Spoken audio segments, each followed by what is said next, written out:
Hello and welcome back. Today I'm going to go through a little bit of my process for how I started building the Palace of Versailles.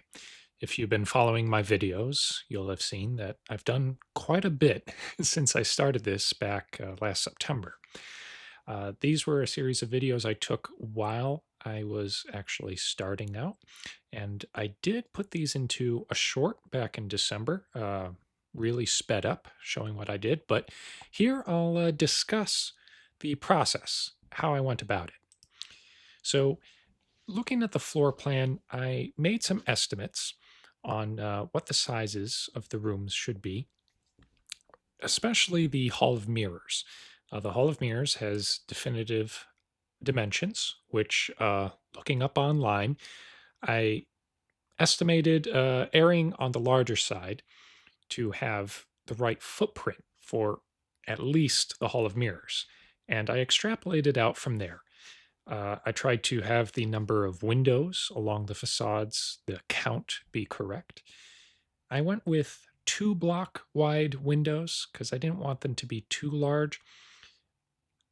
I maybe could have gone to 3 block wide, but in order to have the proper spacing, I probably would have had to make the overall palace just a little bit too big. And part of the project here, I was trying to make a one-to-one recreation. So I didn't want the scale to be off by too much.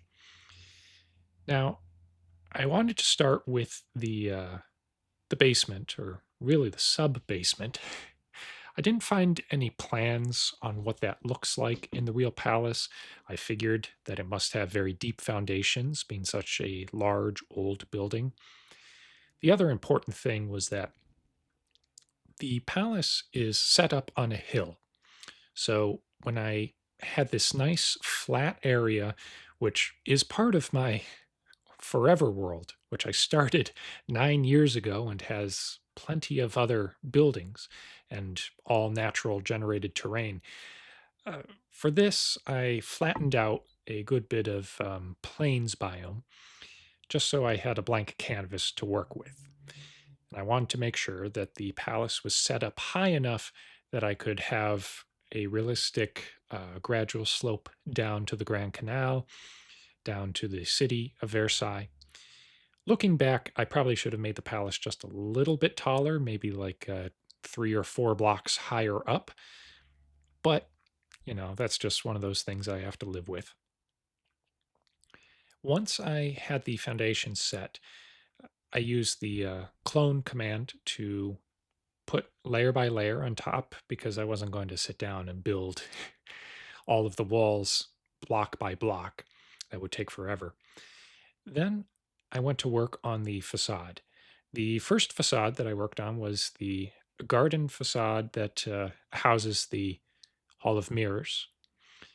This was arguably the most important facade that I would be working on for the palace, and I wanted to get it right.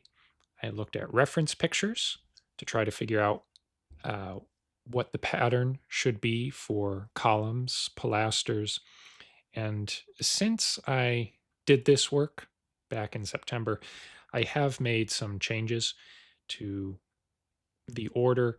I've made additions. I've made sure to put in statues and other carvings. But this really set the order, the Baroque order, going around the entire garden facade of the palace. What was also important was establishing the height of the walls. Again, I had to err on the larger side just to be able to accommodate ceilings below and then floors above. Though it wasn't too difficult for this part of the palace because the Hall of Mirrors actually goes up 2 floors. That top row of windows, it's actually fake. Now, switching around, the marble court is on the opposite side from the garden facade, and it's in a different style with a nice red brick.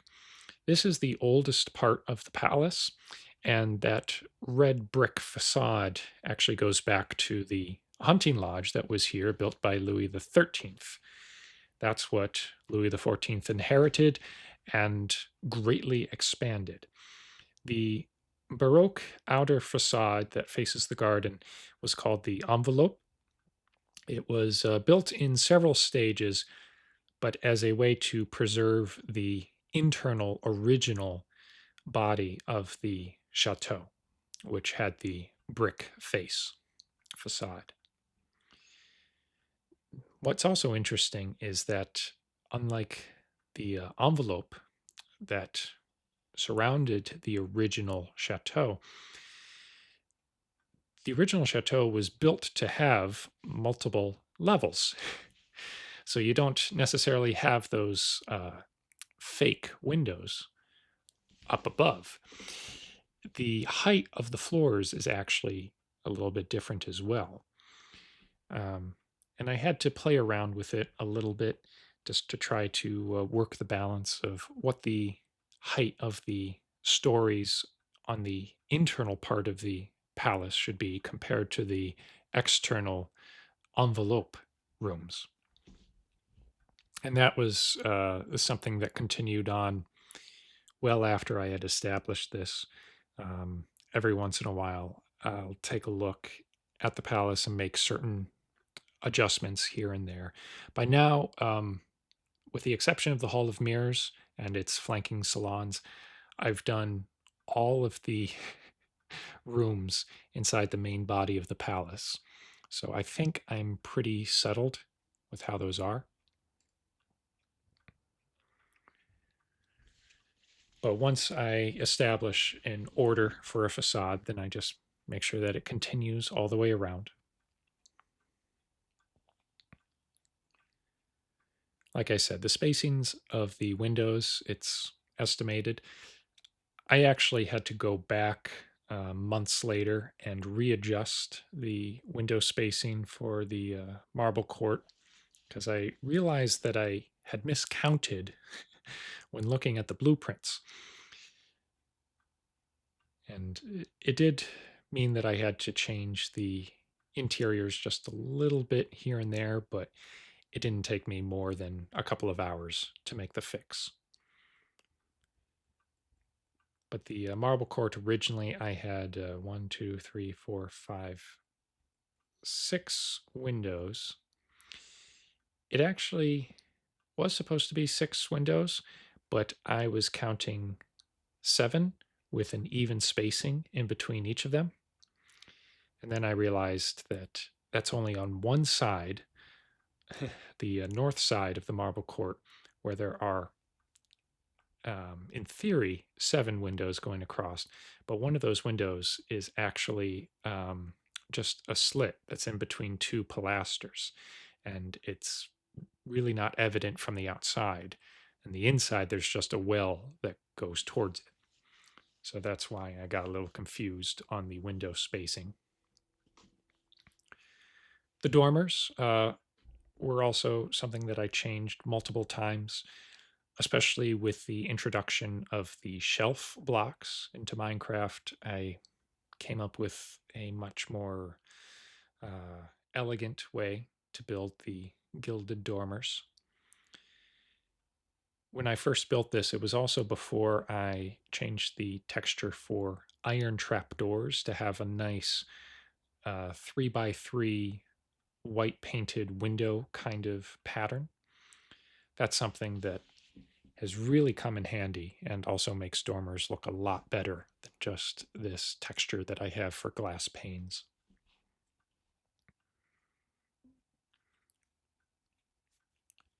Now the south garden facade,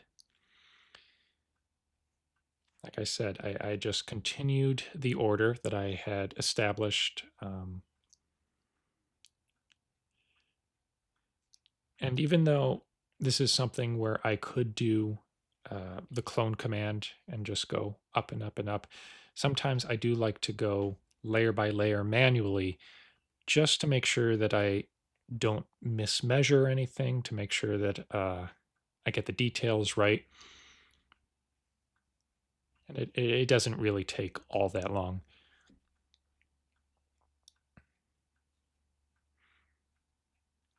You also may have noticed that I had this, well, it's light gray terracotta with this texture pack, but that white uh, interior wall. I like to build my buildings with an exterior wall and then a double layered interior wall. Sometimes for smaller houses, it would just make the walls too thick, but a palace like this, you can get away with it, even though 2 blocks thick is really, really wide. Um, when you're dealing with a palace of this scale, that extra thickness can kind of come out in the wash. And that way I can have the interior walls be whatever color I want, whatever kind of decoration. Uh, I don't want the Palace of Versailles to look like a a New York artist's loft with exposed brick walls. That works for some apartments and other buildings, but not for this.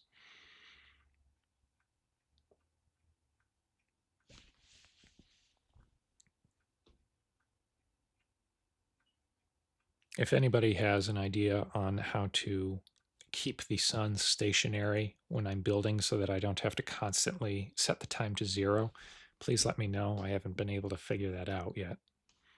And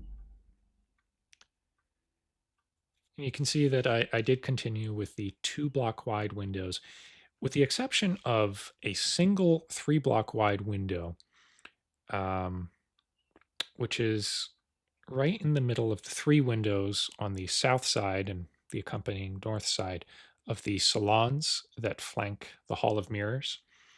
That was because I wanted those salons, and by extension, the Hall of Mirrors, to not be an even number of blocks wide, but rather an odd number, so that the chandeliers going down the Hall of Mirrors, some of the chandeliers are in pairs hanging down from the ceiling, but some of them are centered on the vault. And I didn't want to have to make a chandelier that was an even number of blocks wide. I wanted to keep them an odd number. It's just a better look. And I didn't want to have off centered chandeliers either for the Hall of Mirrors. So I did make that one artistic change. But all of the other windows are uniform.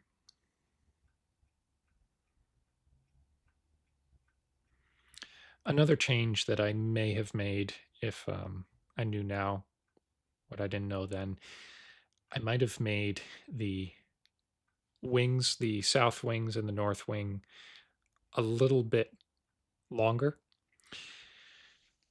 I think that as it is, they are exactly the right length, maybe slightly shorter than the real life Versailles wings. And you can't entirely tell when you're looking down from the garden if they're, too stubby or anything like that. But I do think I would have benefited from making them slightly longer. It mostly came up when I laid out for the Grand Common, which is on the inside side of the south wing, opposite of what we're looking at now. I realized that the Grand Common, even if I made it the exact right footprint, didn't quite fit next to the South Minister's wing and then next to the south wing of the palace. The unfortunate thing is that I cannot extend the north and south wings without upsetting the rest of the gardens and also just the rest of the park. And we're talking about so many, not hours, but days or weeks of work that would be required to make these adjustments, and moving many buildings, many bosquets. It would be such an undertaking just to make the wings slightly larger. It's just not worth it. So I'm leaving them as they are. I've already built the chapel and the opera on the north wing. I'm not going to go back and change it. Now, as I finished the elevation for the garden side of the south wing, I went back to beyond the marble court, the honor court, to work on the elevation, which matches the brick facade around the marble court. And just trying to establish where the windows are, um, what, what the pattern of stonework should be. One of the things that I learned about the palace was that there are these two handy uh, tunnels that connect the interior of the palace courts to the garden side, which just makes sense because otherwise, any horses, any carts, any vehicles would have to drive around the entire palace just to get from one side to the other. They also, I'm sure, acted as covered carriageways for the king, the royal family, any of the court to not have to get out of their carriage or get into their carriage in the rain.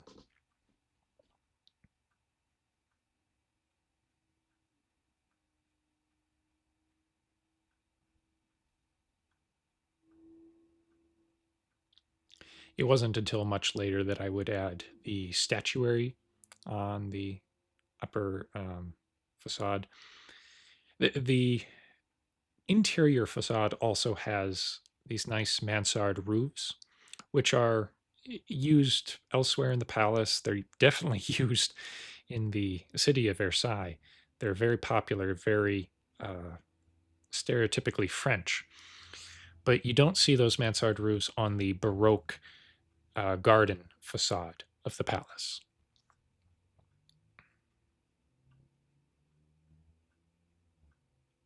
The reason being for that is that the Baroque kind of Italianate garden facade draws more directly from ancient Roman prototypes, which did not have mansard roofs.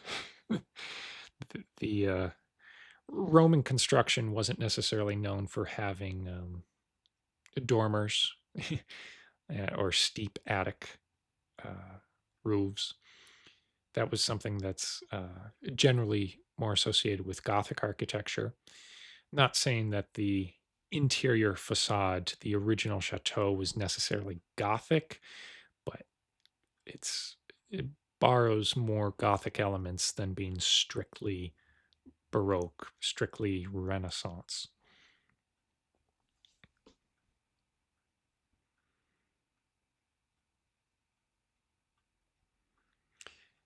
And just filling in the mansard roof,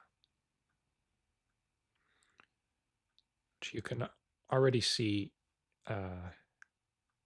is at a lower level than the garden facing Baroque facade.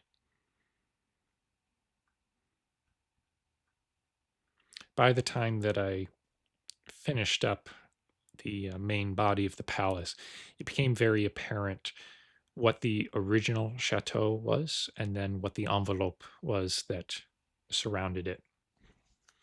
Now, the envelope, like I said, it was built in two main stages because originally, where the Hall of Mirrors is, there was a terrace that connected the two envelope wings.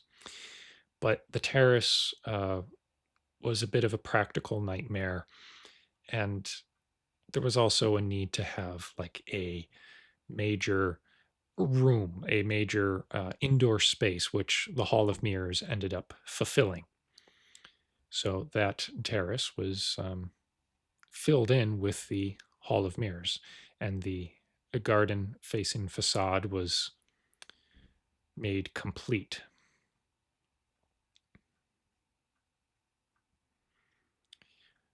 All of these construction projects I'm talking about occurred during the reign of Louis XIV.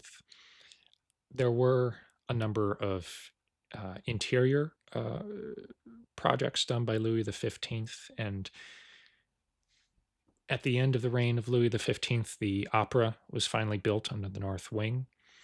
But Most of the palace proper was completed by Louis XIV.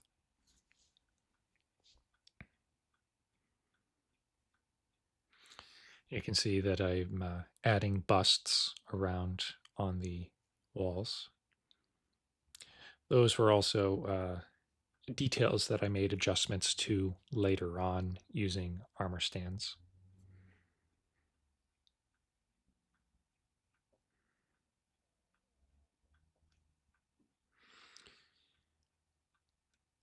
Now doing the north wing is very similar to doing the south wing. Uh, Only slight differences at the very end where the opera house will eventually be built. You may also have noticed that with the direction of the sun, where east and west are, my wings are actually turned around by 180 degrees. The north wing of the palace, I'm actually building it on the south side as far as Minecraft directions go. Uh, it's just the way that it worked out, where I was able to place the palace and all the grounds in relation to everything else that I had built in the world. There was really no sense in rotating everything around. I still get the east west axis, and if I just take a snapshot, then it still looks like either sunrise or sunset in the proper place. I've never paid particular attention to the orientation of my buildings compared to real life orientation in the cardinal directions. In large part because in Minecraft, I only build on north, south, east, west.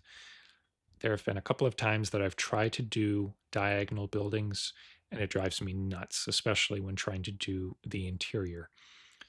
Uh, with this Versailles project, that's most dramatically demonstrated by the Petit Trianon, which is at a 45-degree angle to the palace and almost a 45-degree angle to the Grand Trianon.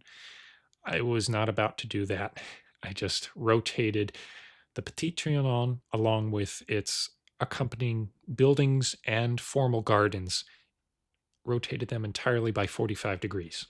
It does make it a little bit closer to the Grand Trianon, but I think the detail that I can have um, in the construction of that chateau makes up for the change in orientation.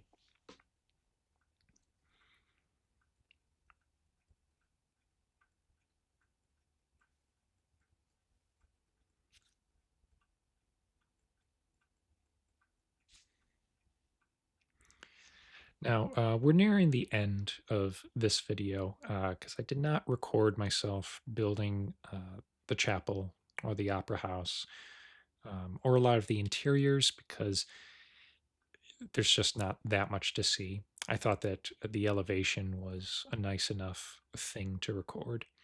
So I do hope that you enjoyed this little insight into how I go about building, um, how I went about building Versailles.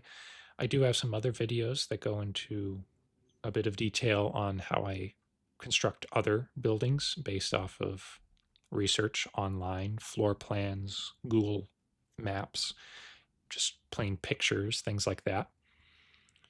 And let me know what you think. And also make sure to check out my other videos.